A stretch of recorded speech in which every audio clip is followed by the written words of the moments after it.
Let's see how well you've taken my words to heart. Do you love drawing yet, designer? Sir, I'm working on it, sir. Your creative existence depends on it. You better learn to love analog as much as you do digital. Otherwise, you know better than a process lazy, pull down menu loving, online logo whoring, clip art wrangling, low class excuse for a creative person. Is that what you are, designer? Sir, no, sir. Then prove me wrong, designer, and show me what you got. Sir, yes, sir. Hi, welcome to Glitchka Studios. Usually when I do tutorials online, there are images and text. You look at the images, read through the text, and you discern the process from that.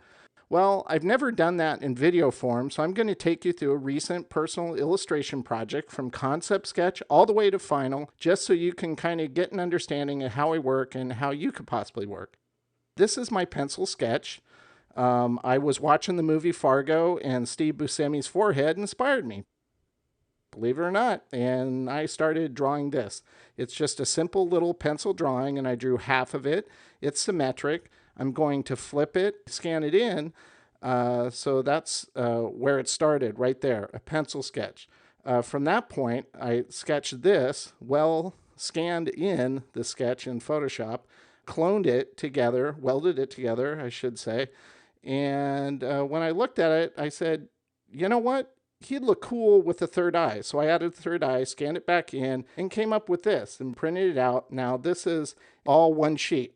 I'll draw from this now. Now the reason why I do this, why don't you just build from this? Well, if you look at it closely, it gives me a good idea overall of form and how my artwork is going to appear, but it's not precise enough to know exactly one sheet. This now. Does the point go here or here? I want to map that out beforehand so it leaves little overall form and artwork is. Now at this point, I bring vellum in. And on top of this rougher sketch, I'll draw what I call a refined sketch. And this is working out my form exactly how I want to build it in vector, and it's pretty much all systematic with the exception of obviously the hair on top and the eyebrows right there. That's that.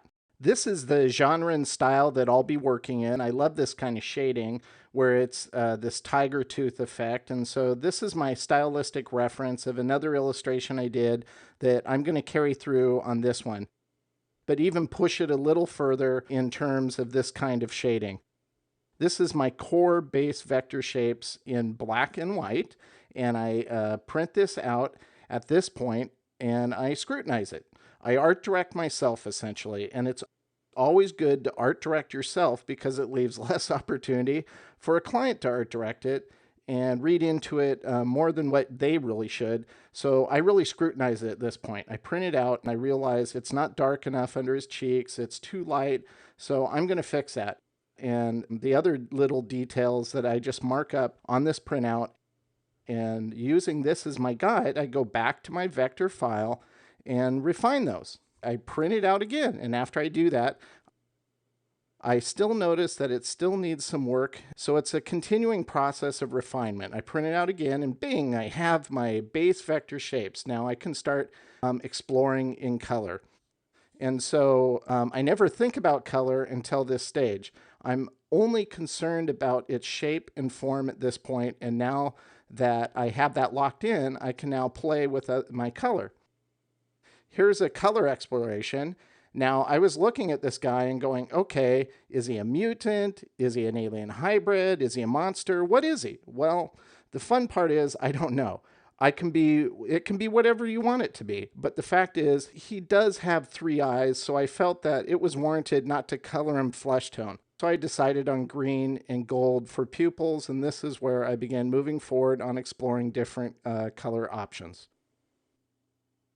At this point, I set them up 4 up on one page, and I print it out. And this is what I'll use with the pencil to start figuring out my shading. You know, how can the shading work on this? Where's the primary light source? And I kind of had that in mind before I started building this, but this helps me to explore how I'm going to render that out in vector form. And this shows actual pencil shading that I did on this. Actually, the first one. I printed out 4, but I hit it the first time, so that's good. So that gives me my shading.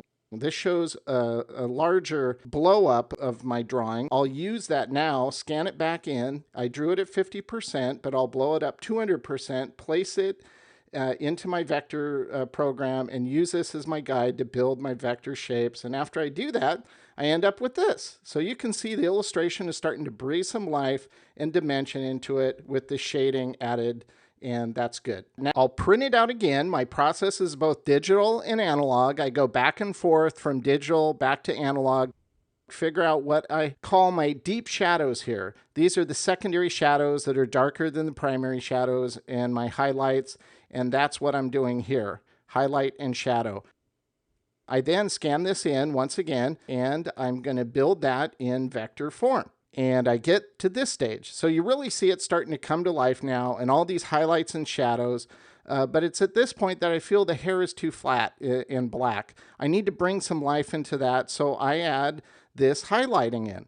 And that really pops. So you really pop starting to come right now, and all lights and shite. And at this point, as I move forward, I decide, you know what? I take an old printout, as you can see, because of the highlight of the hair, and I use a Sharpie, and I go, maybe pointed teeth. I'm like, that's too predictable, too monstery now. You know, I don't like that. So I'm going to toss that. I'm not going to use that. I'm not going to worry about it. I want him to be kind of normal, just freakish, and 3 eyes and green skin is enough. Here's another one with a beard, and, you know, is he a monster? Is he Colonel Sanders from Mars? Not bad.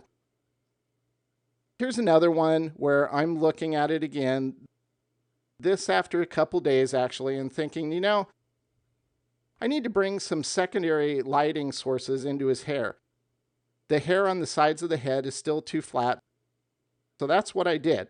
It really brings it to life. I really like this now. I'm going, okay, this is coming together really good. And so I set it aside and come back to it a few hours later and decide I'm going to put some minor gradients into the hot areas of this illustration. And you can see those here. Now to appreciate these, you can't really see them that well on video. So just refer to the images in the book and you can take a closer look at that.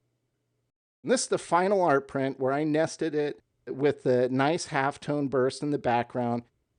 And after sitting on this for a few days, I come back actually today and I'm looking at it and I'm going, you know what?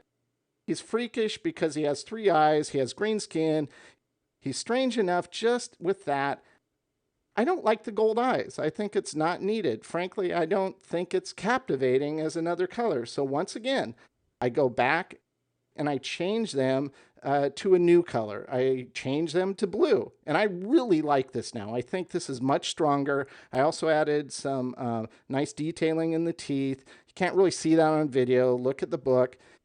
And this leads to my final art print right here, and that's how we go from a momentary moment of inspiration to final piece of artwork. Thank you for watching.